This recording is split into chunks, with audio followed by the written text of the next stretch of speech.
Bonjour, bonjour. Voilà, je voulais vous partager quelque chose de très important par rapport aux écrits de Louisa. Alors, on a souvent l'impression que les livres du ciel, les 36 volumes, sont des révélations privées, au même titre que toutes les autres révélations privées, voilà, de grandes saintes qui ont parlé avec Jésus, qui ont écrit des livres, etc. Ici, c'est quelque chose de tout à fait différent. Ces livres vraiment vont nous enseigner la divine volonté qui est le troisième fiat, le troisième décret ordonné par Dieu. Le premier étant la création. Dieu a créé le monde et donc par une simple parole, tout fut créé. Le deuxième, comme vous le savez bien, l'homme a désobéi, Adam est sorti donc de la volonté de Dieu, n'en a fait qu'à sa tête et donc tous les vices sont arrivés, tous les maux, les maladies, Adam a quitté la divine volonté et par la volonté propre, toutes les horreurs sont arrivées, les abominations sont arrivées. Et Jésus a dû revenir, non pas en gloire comme c'était prévu au début, mais Jésus a dû revenir pour sauver les hommes. Deuxième décret, la rédemption. Et donc, troisième décret, voilà, on voit que le monde continue malgré le salut que Jésus nous a obtenu, eh bien, les hommes continuent à n'en faire qu'à leur tête et à jeter Dieu de leur vie et à ne vouloir que leur volonté propre. Eh bien, il va y avoir le troisième décret, c'est-à-dire la sanctification. Mais Dieu ne sait plus quoi faire à pardonner tout. Voilà, le plus grand cadeau qui soit, c'est sa divine volonté et de pouvoir donner vraiment l'accès, que toutes les créatures puissent puiser dans cette lumière, faire tous les actes de Dieu, tous les actes divins, tous les actes de Jésus, toute la vie de Jésus, toute la vie de Marie. On peut tout faire nôtre dans la divine volonté et on peut réparer au nom de tous, on peut aider Jésus et refaire, en fait, lui permettre de revivre son humanité à travers nous. Donc, c'est-à-dire que c'est le décret de la sanctification, le troisième fiat. Donc, c'est rendre tous les personnes qui vivront dans la divine volonté, les saints des derniers temps. Donc, c'est vraiment un décret qui est terriblement important et qu'on le veuille ou non, quand Dieu a décidé quelque chose, ça va se passer comme ça. Donc, quand on dit le Notre Père avec que ta volonté soit faite sur la terre comme au ciel, que ta divine volonté soit faite sur la terre comme au ciel, eh bien, nous le disons à chaque messe, ça va se passer. C'est une prière qui nous a été enseignée par Jésus, donnée par le Père lui-même. Donc c'est quelque chose qui se passera. Nous allons rentrer dans l'ère de la divine volonté, dans le règne de la divine volonté. Nous devons juste prier pour que son avènement soit hâté, parce que voilà, c'est quand même... euh, on vit quand même dans un monde de ténèbres et il est temps que Dieu puisse faire resplendir sa lumière sur le monde par tous ses enseignements, etc. Donc Louisa est une personne très importante, aussi importante que, comme Jésus dit, que Marie elle-même, parce que Louisa est au fiat de la sanctification, ce que Marie, en fait, a eu comme rôle dans le fiat de la rédemption.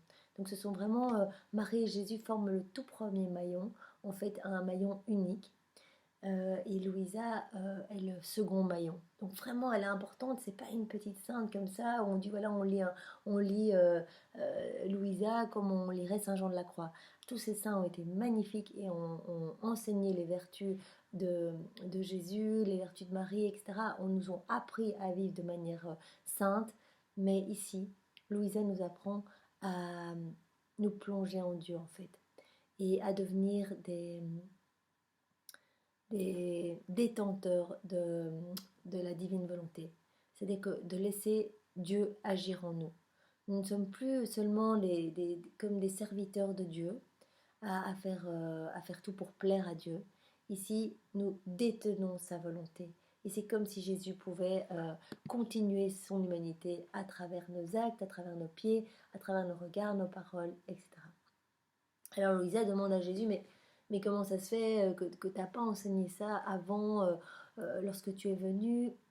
Pourquoi tu n'as pas parlé de ça à tes apôtres? Et Jésus lui dit, ben voilà, en fait, j'avais d'abord à faire connaître ce que mon humanité a fait et souffert extérieurement pour préparer les âmes à connaître ce que ma divinité a fait intérieurement. La créature est incapable de comprendre le sens de mes actes d'un seul coup. C'est vrai que c'était déjà difficile, même les apôtres perdaient la foi, ils ont tous abandonné Jésus au moment des 24 heures de la Passion. C'est quelque chose qui était très difficile à comprendre. Il y en a peu qui voyaient en Jésus Dieu en fait. Par conséquent, je manifeste petit à petit. Au maillon de jonction avec moi que tu es seront rattachés les maillons d'autres créatures. Ainsi j'aurai une corde d'âmes vivant dans ma volonté, qui referont tous les actes des créatures. J'aurai la gloire de toutes les actions en suspens, faites seulement par moi. De même que celles faites par les créatures, cette gloire venant de la part de toutes les catégories de créatures. Donc Jésus prophétise déjà sur voilà, les corps de personnes qui vivront dans sa divine volonté. Les vierges, des prêtres, des laïcs, chacun selon son statut. Ici, n'importe qui peut se plonger dans la divine volonté de Jésus et faire les petites actions du quotidien, balayer dans la divine volonté, manger dans la divine volonté, respirer dans la divine volonté, tout faire pour Jésus, par Jésus et en Jésus, pour lui redonner la gloire et lui permettre, eh bien, euh, dans notre humanité, qu'il puisse agir pour remettre en mouvement tout ce que lui a obtenu dans son humanité. Ces âmes ne travailleront plus humainement, mais immergées dans ma volonté, leurs actions se multiplieront pour tous d'une manière complètement divine. Je recevrai de la part des créatures la gloire divine pour tant de sacrements administrés et reçus d'une manière humaine ou profanée ou couverts de la boue des intérêts personnels, de même que pour tant de soi-disant bonnes actions qui me déshonorent plus qu'elles m'honorent. Je languis beaucoup après ce temps. Toi-même, prie et languis avec moi, et ne détache pas ton maillon de jonction avec moi, toi la première. Donc Louisa est vraiment le premier maillon. C'est elle qui est la chef de file qui va nous apprendre à travers ses écrits, qui ne sont pas en fait ses écrits, mais qui, comme vous l'avez compris, tout vient de Dieu. Il a dit ne te préoccupe pas. Louisa, elle était terrorisée à l'idée de devoir écrire une ligne. Elle avait été que juste en première primaire, donc elle était stressée à l'idée d'écrire. Jésus lui disait mais tes écrits vont être une lumière pour le monde, un soleil pour le monde, et ça va rendre saint des corps de personnes. Il dit, mais c'est pas possible, moi j'ai été jusqu'en première primaire, ne me laisse pas cette grosse tâche. Il dit, mais ce ne sont pas tes écrits, ce sont les miens, ce sont mes écrits et je veillerai à ce qu'ils touchent vraiment les âmes, voilà, que je destine pour vivre dans ma divine volonté. On est tous appelés à le faire, maintenant c'est vrai qu'il y aura beaucoup d'âmes qui vont se fermer, qui ne comprendront pas. Comme Jésus dit ici, toujours dans le tome 12, quiconque n'a pas l'esprit ouvert à la lumière de la vérité n'y comprendra rien du tout. Néanmoins, petit à petit, je montrerai la voie, manifestant une vérité à un moment, une autre à un autre, de manière à ce qu'on finisse par y comprendre quelque chose. Alors, Jésus explique qu'en fait, il y a eu des cycles de purification.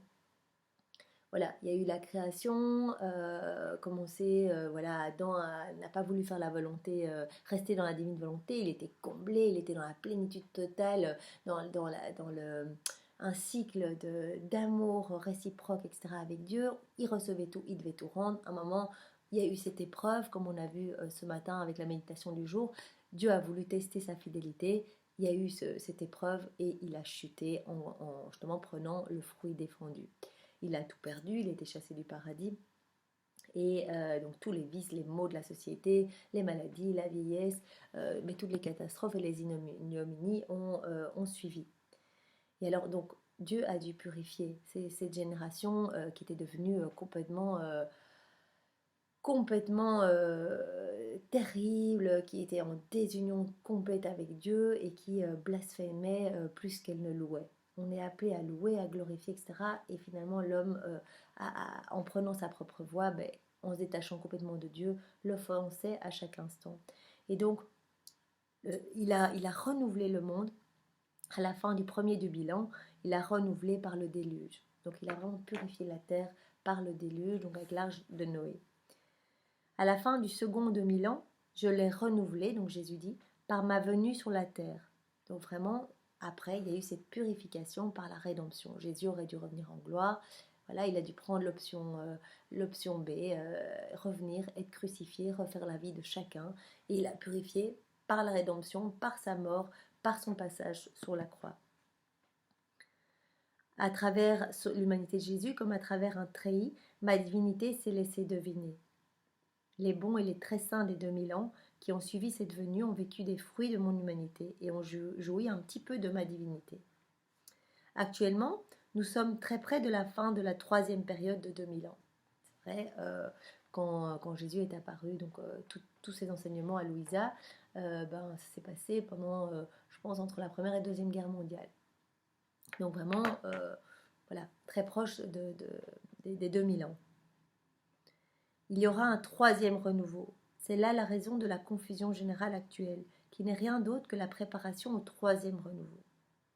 On voit d'ailleurs maintenant, ça s'intensifie de plus en plus, les pandémies, les guerres, probablement les famines à venir, peut-être une guerre mondiale, etc. Donc on voit qu'on enchaîne et que le mal qui persiste, l'obstination à vivre dans notre volonté propre eh bien, amène tous les maux et on est dans cette période de confusion totale où par amour, eh bien, Dieu probablement, dans une volonté permissive, nous permet par tout ce qui se passe dans le monde de nous rendre compte que sans Dieu, nous ne sommes rien et que rien ne va plus sans Dieu. Revenons à lui, redonnons-lui notre cœur, notre vie et permettons-lui de vivre à travers nous.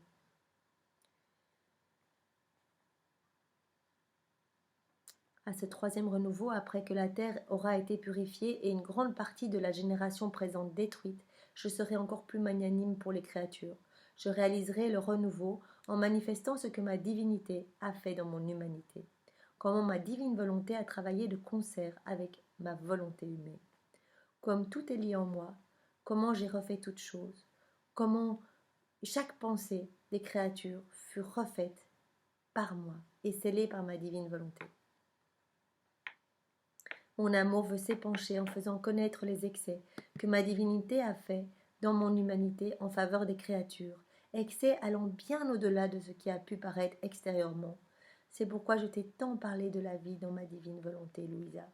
Ce que je n'avais manifesté à personne auparavant. C'est vrai qu'on peut fouiller dans tous les écrits de tous les saints qui soient. C'est la première fois que Jésus va nous enseigner ce qu'il a vécu dans sa divinité. C'est vrai que nous pouvons nous imaginer un peu ce qui s'est passé dans son humanité. On peut, en lisant la Bible ou à travers voilà, différents écrits, à travers les évangiles, etc., on peut se rendre compte voilà, de la vie de Jésus. On pense qu'il a eu une vie plus ou moins cachée jusqu'à 30 ans et qu'à partir de 30 ans, voilà, il est parti, il a été tenté au désert après son baptême et il s'est lancé dans voilà, la prédication de son royaume, aller annoncer le royaume, il a guéri des malades, etc. Il était déjà un petit peu persécuté parce que voilà, les pharisiens et les scribes essayaient à tout moment de le mettre un petit peu à défaut. Et puis il a connu les 24 heures de sa douloureuse passion pour finir en croix. Donc on peut un petit peu, de par ce que nous ressentons, d'après nos sentiments humains, comprendre voilà, la souffrance de Jésus. On peut comprendre avec nos pensées qu'est-ce que la trahison. On peut ressentir dans notre corps qu'est-ce que ça pourrait être d'être trahi, peut-être abandonné par des personnes que l'on aime, à qui on a tout donné. On peut imaginer la douleur d'un clou, bien que voilà, on ne peut pas trop s'imaginer, mais on peut avoir de la compassion en disant voilà 5480 coups, un corps en sang. Donc on peut encore comprendre la souffrance de Jésus dans son humanité. Ce que nous ne connaissons pas et ce dont nous avons aucune idée, c'est la souffrance que Jésus a vécue dans sa divinité, en tant que Dieu. La souffrance qui était intérieure, qui était cachée et qui a commencé au moment de sa conception. Ça, nous n'en avions aucune idée avant les écrits de Louisa. Alors, voilà ce que Jésus dit toujours dans le volume 12. La passion intérieure que la divinité fit souffrir à mon humanité tout au cours de ma vie terrestre était vraiment tellement infiniment grande que la souffrance dans son humanité, les 24 heures de sa passion, lui ont paru comme un petit baume réconfortant à côté des immenses souffrances qu'il a vécues tout au long de sa vie pour refaire chacune de nos actions. Je vous propose de vous lire ce passage qui est vraiment très important et c'est très nouveau, on trouve ça nulle part en fait et ça nous permet vraiment de comprendre tout ce que Jésus a refait, qu'il a refait toute nos vies, mais toutes nos actions, toutes nos mauvaises pensées, tout a été refait dès la seconde 1 de son incarnation dans le ventre de sa maman. Alors que j'étais dans mon état habituel, donc c'est une sorte de coma, c'est Louisa qui parle, et pendant à peu près 3 jours, j'ai senti mon esprit absorbé en Dieu. Le bon Jésus m'entraîna plusieurs fois dans sa très sainte humanité, où je pouvais nager dans l'immense océan de sa divinité. Que de choses je pouvais voir, comme je voyais clairement tout ce que fit sa divinité dans son humanité. Plusieurs fois, au milieu de mes surprises, Jésus me parla. Il m'a dit, entre autres, vois-tu, ma fille, avec quel excès d'amour j'ai aimé les créatures. Ma divinité était trop jalouse pour confier à une créature l'accomplissement de la rédemption. Ainsi je me suis infligé à moi-même la passion. Aucune créature n'aurait été capable de mourir autant de fois qu'il y avait eu et allait y avoir de créatures à connaître la lumière de la création. Donc pour chacun de nous, toutes les créatures, passées, présentes et futures, donc la première créature jusqu'à la dernière qui aura sur cette terre, eh bien Jésus a refait tout ce qu'on n'a pas fait avec Dieu. Toutes nos mauvaises actions, toutes nos mauvaises pensées, toutes nos omissions, tout. Mais on fait des péchés, mais on en fait des milliers et des milliers par jour, ne fût-ce qu'en omission, et encore plus en action et en mauvaise pensée, ça fuse. Donc tout ça, pour chaque manquement, pour tout ce qui n'a pas été fait avec Dieu, eh bien Jésus a dû refaire et le vivre comme une mort dans sa divinité. Aucune créature donc n'aurait été capable de mourir autant de fois qu'il y avait eu et allait y avoir de créatures à connaître la lumière de la création. De même que pour chaque péché mortel commis par elle, ma divinité voulait une vie pour chaque vie de créature et pour chaque mort causée en elle par une faute mortelle. Qui aurait pu être assez puissant pour me donner autant de morts sinon ma divinité? Il dit vraiment qu'il n'y a que lui. Il n'y a que lui qui pouvait refaire toutes nos vies. Et il n'y a que sa divinité qui aurait pu, il n'y a que sa divinité qui aurait pu subir autant de petites morts, parce qu'il mourait de manière continuelle. Chaque seconde, il revivait une mort. Il vivait même nos propres morts. Qui aurait pu avoir assez de force, d'amour et de constance pour me voir mourir autant de fois, sinon ma divinité? Une créature se serait lassée et aurait abandonné. Il ne va pas penser que cette activité de ma divinité commença tardivement. Donc c'est vrai qu'on a tendance à se dire, voilà, il a vraiment commencé sa mission de rédempteur vers 30 ans, quand il a quitté sa maman et qu'il est parti évangéliser. C'est à ce moment-là qu'il a commencé à ressentir quelques souffrances. Pas du tout. Elle commença dès le moment de ma conception dans le sein de ma maman, qui plusieurs fois fut elle-même consciente de mes souffrances et ressentit mon martyre et mes morts. Ainsi, même dans le sein de ma mère, ma divinité joua le rôle de bourreau d'amour. À cause de son amour, ma divinité fut inflexible, au point où aucune épine, aucun clou et aucun coup ne furent épargnés à mon humanité. D'autre part, ces épines, ces clous et ces coups n'étaient pas comme ceux que les créatures m'ont donnés pendant ma passion, lesquels n'étaient pas multipliés. C'est vrai que voilà, quand on a une grosse souffrance dans notre corps, eh bien on sait qu'à un moment ça va s'arrêter. Et c'est ce que Jésus nous dit là, dans les 24 heures de sa passion, quelque part, c'était un soulagement, parce qu'il disait, voilà, je sais que la crucifixion, on m'aura cloué la main, et puis je vais avoir 3 ans d'agonie sur la croix, mais je sais que ça va se terminer. Tandis que dans sa divinité, ça ne se terminait jamais. Chaque seconde était une petite mort. Les souffrances infligées par ma divinité furent multipliées pour couvrir toutes les offenses, autant d'épines que de mauvaises pensées. Vous imaginez Jésus dans le ventre, Jésus tout petit dans le ventre, qui accepte déjà de venir s'enfermer dans l'obscurité, lui la lumière du monde, qui souffre déjà de manque de place et qui a déjà sa petite couronne d'épines sur la tête, ses clous, ses coups. Autant de clous que d'actions indignes, autant de coups que de plaisirs mauvais, autant de souffrances que d'offenses. C'étaient des mers de souffrances, d'épines, de clous et de coups. Devant cette passion que m'a infligée ma divinité durant tout le cours de ma vie, la passion que les créatures m'ont fait subir dans les derniers jours de ma vie me fut qu'une ombre, qu'une image, comme un baume. Cette horrible passion que nous connaissons de par les évangiles, Jésus nous dit que ça c'était comme une ombre par rapport à ce qu'il a vécu dans sa divinité pendant 34 ans. Voilà à quel point j'aime les âmes. Bien Jésus, vraiment, merci au nom de tous pour tout cet amour. C'est inimaginable l'amour que tu as pour chacun de nous et l'amour que tu as eu refaire chacune de nos vies. Nous n'allons pas gâcher toutes tes souffrances. Ce ne sera pas des souffrances faites en vain et vécues en vain. Nous allons vraiment toutes les reprendre, Jésus, et nous te promettons que voilà, dans ta divine volonté, nous allons nous unir à tous tes actes que tu as refaits, tous ces actes qui sont suspendus, nous voulons nous unir à tout ce que tu as fait pour te laisser revivre en nous toutes ces réparations, pour pouvoir les redistribuer les fruits de ton humanité, de toutes tes souffrances, de toutes ces secondes de petite mort, et bien les redistribuer sur l'humanité entière et vraiment convertir les âmes, unir nos souffrances aux tiennes, nos minuscules petites souffrances du quotidien, et bien en les unissant à tes immenses souffrances, cet océan de souffrances comme tu dis. Eh bien, en unissant nos souffrances aux tiennes, nous allons pouvoir redistribuer dans ta divine volonté le fruit les trésors de grâce attachés à chacune de tes petites souffrances où tu voulais refaire toutes nos vies. Eh bien, redistribuons-les maintenant dans ta divine volonté, au nom de tous et pour le salut de toutes les âmes. C'est pour des vies que je payais. Mes souffrances sont inconcevables pour un esprit créé. Entre dans ma divinité, vois et touche de tes mains ce que j'ai souffert. À ce moment, je ne savais pas comment, mais je me suis retrouvée à l'intérieur de l'immensité divine. Donc Louisa va pouvoir percevoir vraiment comment Jésus vivait toutes ces petites mains. Là étaient érigés des trônes de justice, un pour chaque créature, devant lesquels le doux Jésus avait à répondre des actions des créatures, payant et souffrant la mort pour chacune. Donc Jésus s'est présenté à notre place, puisque Jésus est l'Éternel présent, s'est présenté à notre place devant le trône de justice et a refait chacune des secondes de notre vie. Il les a refait, il les a réofferts à Dieu en louange, adoration, bénédiction. Il a tout refait pour glorifier le Père.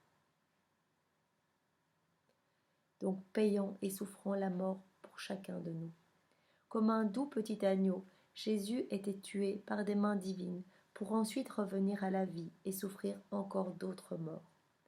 Ô Dieu, quelle douleur incommensurable, mourir pour revenir à la vie, et revenir à la vie pour mourir à nouveau d'une mort encore plus cruelle. Louisa dit qu'elle se sentait elle-même mourir en voyant vraiment Jésus, qui était tué autant de fois.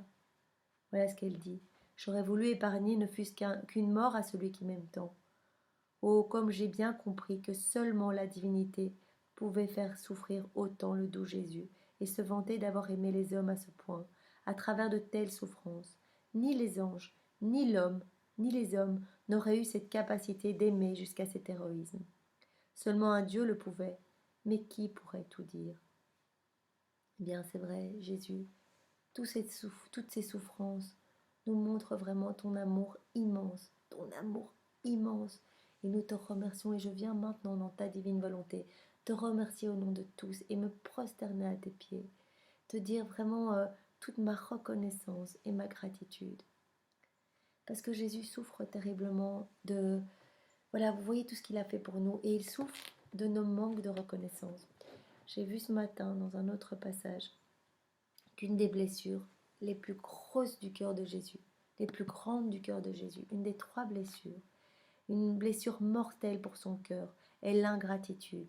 Et Jésus dit ceci, donc le 27 janvier 1919.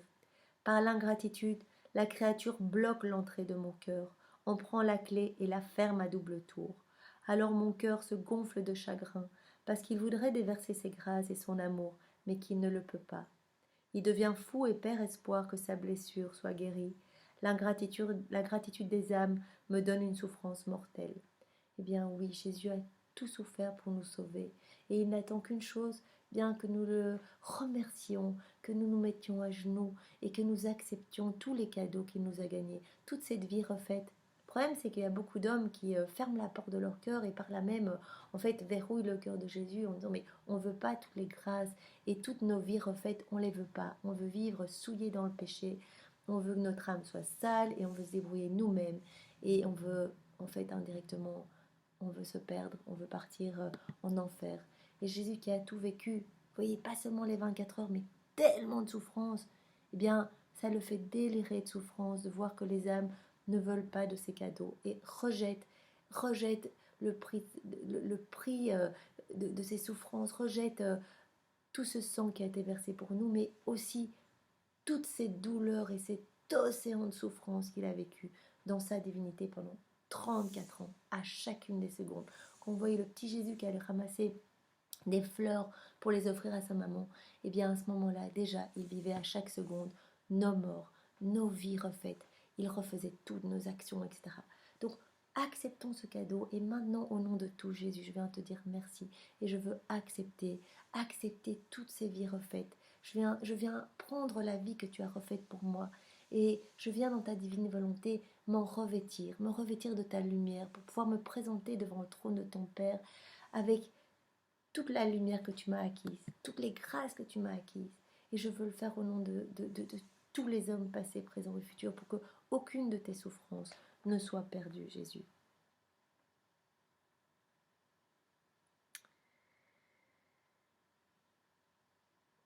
Donc, mon pauvre esprit nageait ainsi dans cet océan de lumière, d'amour et de souffrance. C'est toujours Louisa qui parle. Et je restais comme interdite, sans savoir comment partir. Si mon aimable Jésus ne m'avait pas attirée dans sa très sainte humanité, dans laquelle mon esprit était un peu moins submergé, j'aurais été incapable de quoi que ce soit. Par la suite, mon Jésus ajouta: Fille bien-aimée, nouvelle-née de ma vie, viens dans ma volonté, et vois le nombre de mes actes qui sont en suspens, et attendent de profiter aux créatures. Tout ce que Jésus nous a acquis, toutes nos vies refaites, sont en suspens. Et nous n'avons qu'à dire oui, merci. On dit juste merci, oui, et on a accès à notre vie toute refaite. Il a déjà tout refait, il a déjà fait de nous des saints. Eh bien, voyez la différence entre nous aujourd'hui et les saints du passé qui ont vraiment gagné leur sainteté avec leur vertu, avec des flagellations, enfin vraiment ils se mortifiaient, ils jeûnaient, etc.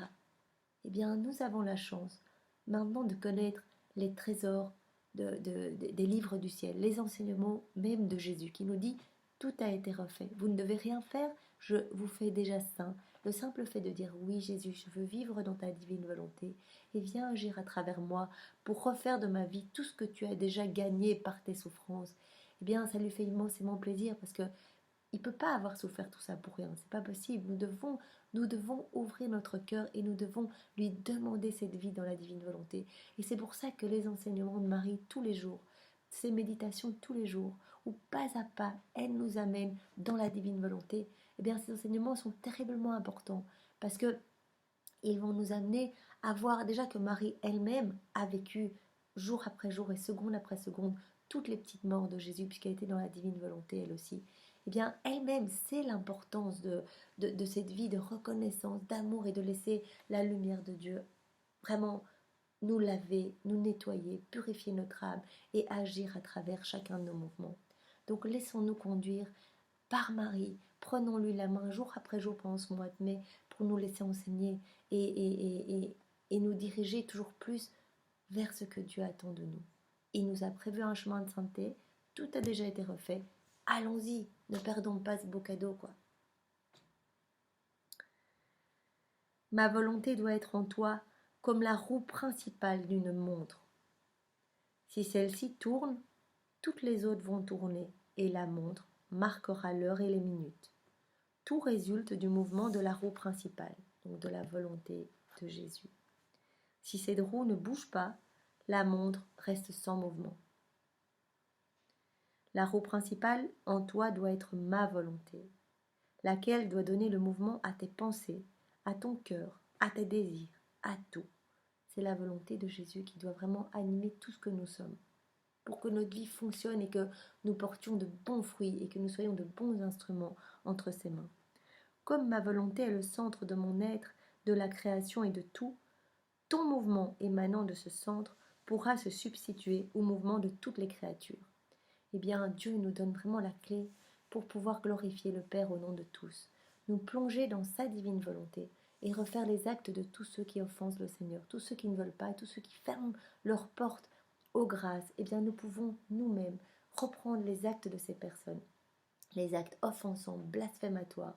On reprend tout, on plonge tout dans la divine volonté de Jésus, dans cet acte unique et éternel d'amour. Et on l'offre refait. Jésus a déjà tout refait, donc on l'offre refait au Père.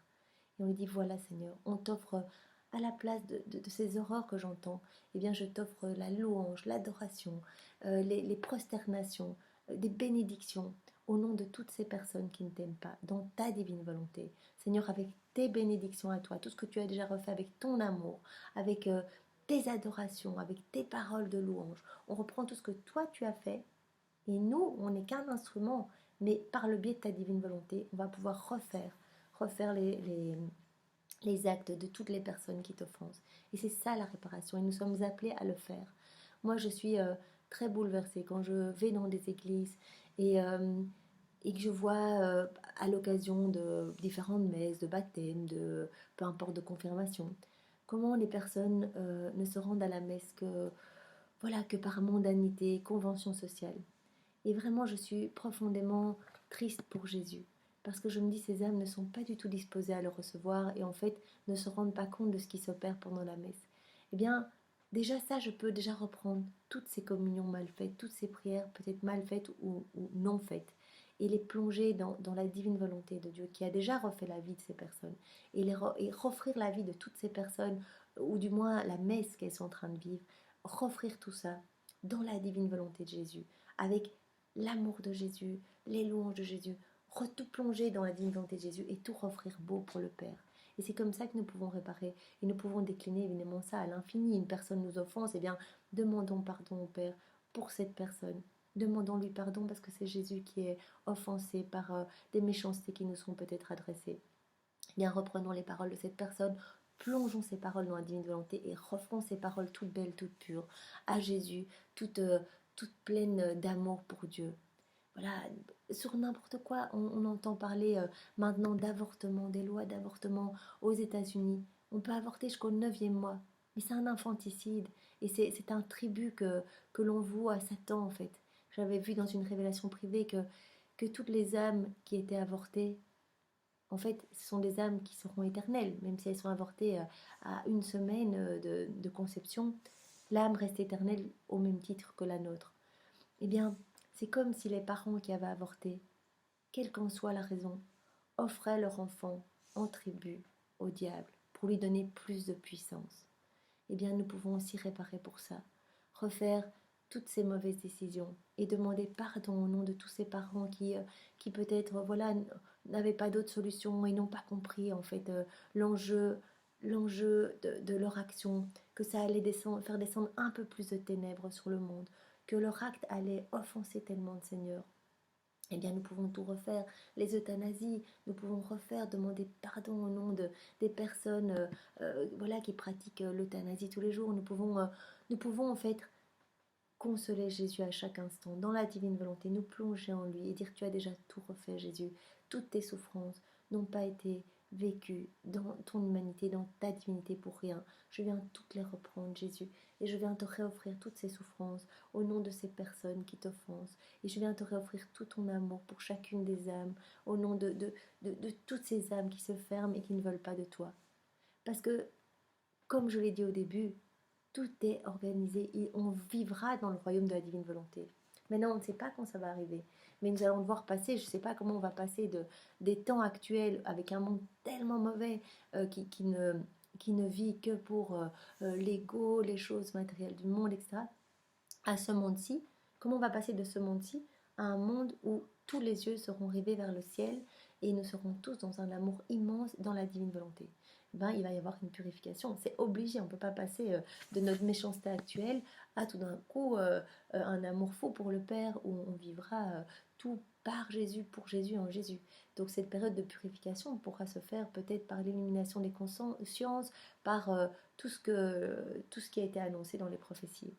Eh bien, moi, je vous invite déjà à réparer, parce que on désarme complètement la main du Père euh, et on désarme la justice divine par nos prières faites dans la divine volonté. Jésus ne peut pas résister. Il dit qu'il vient lui-même et que nous devenons des soleils pour l'humanité. Et on ramène de la lumière au milieu des ténèbres. Chaque acte, aussi petit soit-il, faites votre lit dans la divine volonté. Jésus, viens faire le lit en moi. Viens lire ce livre en moi. Viens écouter... Euh, viens écouter ce film en moi, viens faire la vaisselle en moi, viens tout faire en moi, Jésus, je veux tout faire pour ta gloire. Et bien, à chaque petit acte, nous mettons de la lumière dans ce monde de ténèbres. Nous faisons naître un soleil dans cette obscurité, dans ce monde où le diable a de plus en plus de place, où les hommes vouent des tribus à Satan et lui donnent encore plus de puissance. Nous sommes invités à le faire. Et si vous écoutez cette vidéo, c'est que vous êtes déjà dans la petite corde que Jésus avait prophétisée, la petite corde de personnes qui vivraient dans sa divine volonté. Et nous sommes les maillons à la suite de Louisa. Louisa était vraiment le premier maillon de la chaîne pour nous enseigner, la chef de file. Eh bien, nous faisons partie de cette chaîne. Cette chaîne, il faut vraiment que toutes les âmes reviennent à Jésus. Parce que c'était ça l'unique but quand Jésus est venu sur la terre. C'était pour sauver nos âmes, oui, mais avant tout pour glorifier le Père et lui rendre tout ce que les hommes ne lui avaient pas rendu. Vous voyez, tout ce qu'on aurait dû rendre avec nos mains étaient faites pour adorer, notre bouche pour louer, nos yeux pour regarder Dieu en permanence, notre cœur battre pour Dieu, nos pieds pour marcher vers Dieu. Eh bien, on a tout mis par terre. On a tout mis par terre, on a tout rejeté, on a tout fait à notre sauce. Et Jésus est revenu quand il est revenu pour nous sauver, ben, il est revenu avant tout pour glorifier le Père et pour tout refaire. Vous avez compris, il a tout refait dans sa divinité. Eh bien, nous sommes appelés à tout refaire avec Jésus. Dès que nous voyons des personnes autour de nous qui offensent, réparons avec Jésus et remettons vraiment tous les trésors attachés à ces souffrances, redistribuons-les sur l'humanité. Nous sommes appelés à cela, glorifier le Père, glorifions au nom de tous. Et bien voilà, je me suis un petit peu étalée, je m'en excuse, mais c'est tellement important en fait, c'est vraiment, c'est primordial en fait, donnez votre vie pour le Seigneur et dites-lui maintenant, Jésus, je crois en toi, je te loue, je te bénis et je te remercie et je veux vivre dans ta divine volonté. Soyez tous bénis. Bonne journée à tous.